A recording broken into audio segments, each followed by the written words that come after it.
The next day at school, during lunch, Anzai and his friends were having a meal together. Anzai attempted to drink some orange juice, but it caused him pain due to the cuts in his mouth. Takahashi laughed and asked who would drink orange juice after getting their mouth cut up. Anzai snapped back, telling him to shut up, and explained that he just wanted some vitamin C to help with the cuts. Kakiuchi quipped, wondering if Anzai meant dry skin, while Kurita swooped in, stealing Anzai's food and running away. He shouted that protein would fix him right up and thanked him for the fried chicken. Anzai chased after him, calling it his last piece and threatening to rub the lemon all over his cuts if Kurita didn't give it back. He grabbed Kurita by the neck, but the fried chicken was already gone.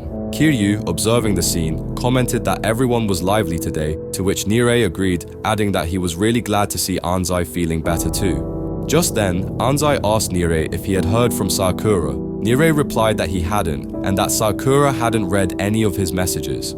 He wondered what had happened to him that day. Sugura suggested maybe Sakura had slept in. Kiryu added that lunch break was almost over. Would Sakura really sleep past noon? Anzai mentioned that Sakura had seemed pretty depressed after their fight, and he was really worried about him.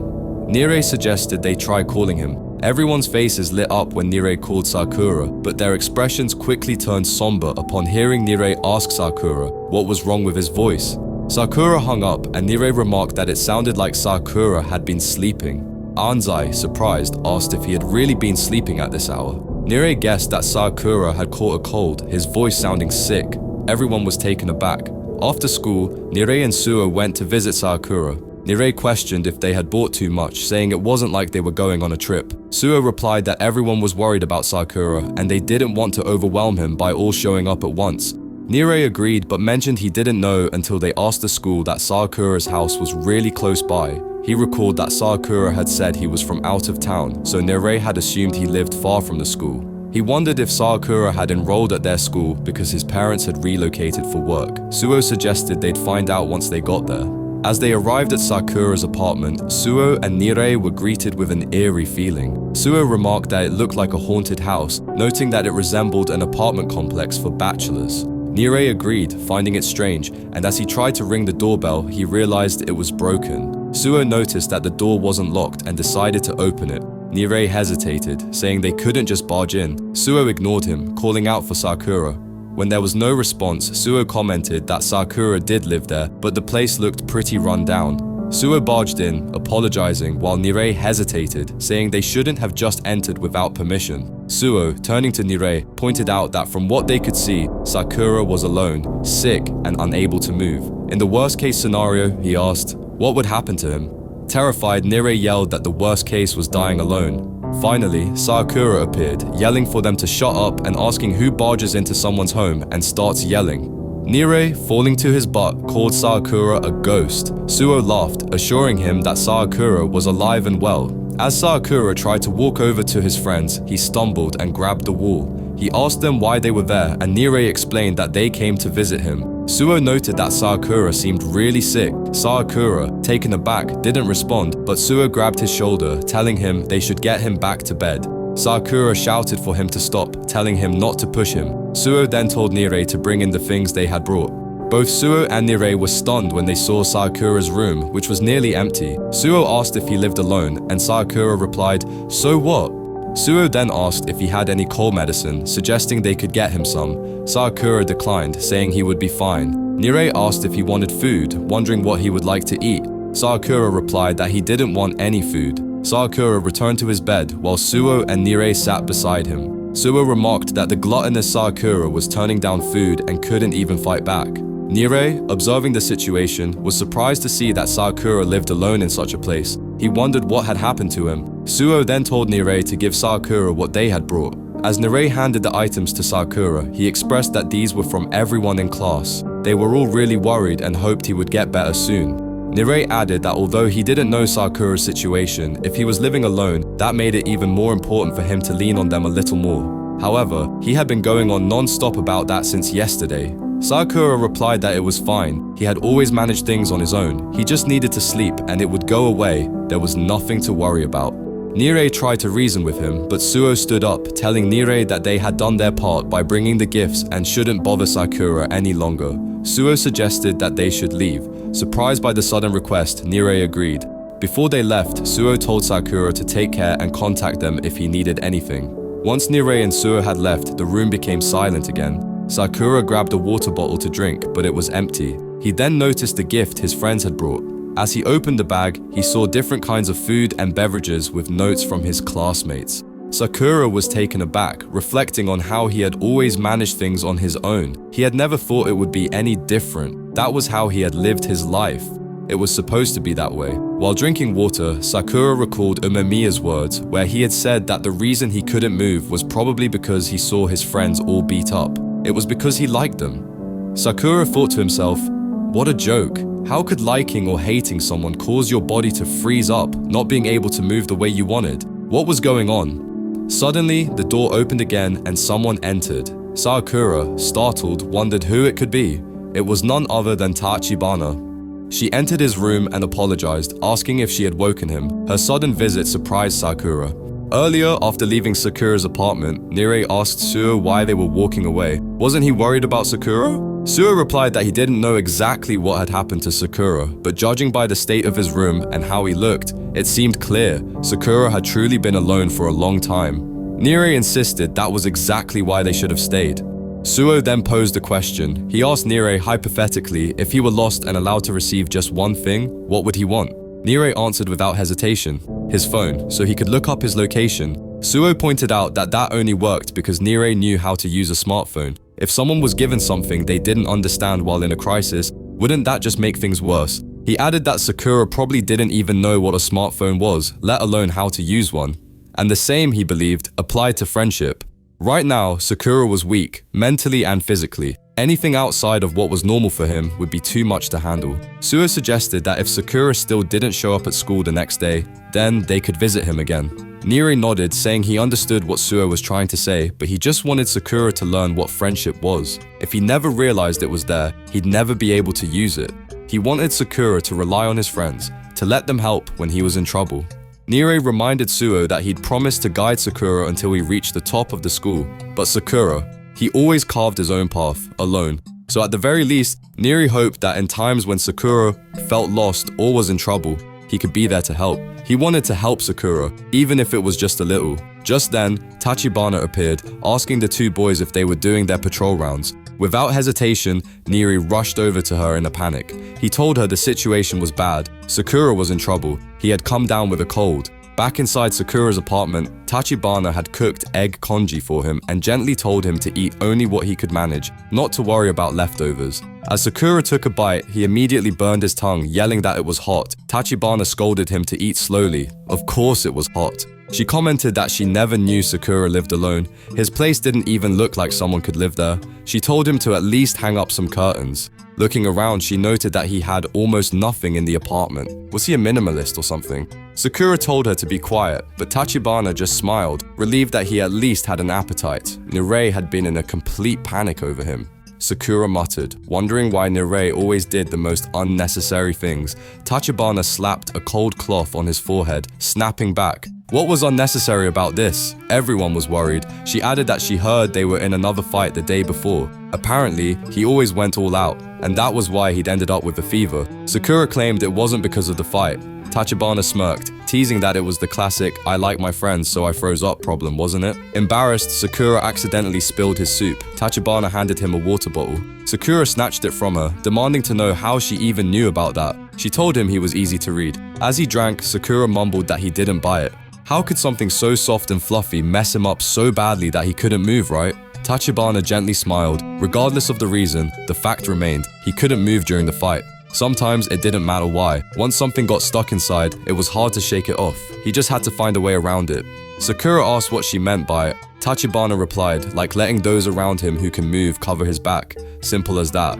Sakura clenched his fist. She had to be joking. He'd failed to do something he'd always been able to do. He could handle it himself. It was his problem.